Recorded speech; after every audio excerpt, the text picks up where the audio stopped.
বাবা আমাকে 100 টাকা দাও, আমি আমার একটা বার্থডে কেক কিনবো। চুপ বাবা, আমাকে 100 টাকা দাও, আমি বন্ধুদের সঙ্গে হালিম খেতে যাব। শরীর খারাপ থাকার কারণে 4 দিন ধরে কাজেই যেতে পারিনি। আমার কাছে শুধুমাত্র এই 100 টাকাই আছে। এখন তোমরাই ভেবে দেখো এই 100 টাকা কে নিবে। বোন চল পাঞ্জা লাগি, যে জিতবে সেই 100 টাকা নিবে। আচ্ছা ঠিক আছে চল। বোন দেখিস আমি জিতবো। না আমি জিতবো। এরপরে কি হয়েছিল সেটা দেখার আগে তুমি যদি টাকার থেকে তোমার মাকে বেশি দামি মনে করো তাহলে এখনই ভিডিওতে একটা লাইক করে দাও এবং চ্যানেলটি সাবস্ক্রাইব করে দাও।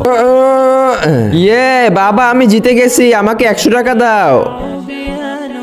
সুফিয়ানের থেকে বেশি শক্তি তো তোমার, তাহলে তুমি হেরে গেলে কিভাবে? জানি আমার শক্তি অনেক বেশি, কিন্তু একটা বোন তার ভাইকে কখনোই হেরে যেতে দেখতে পারে না, তাই আমি হেরে গেছি।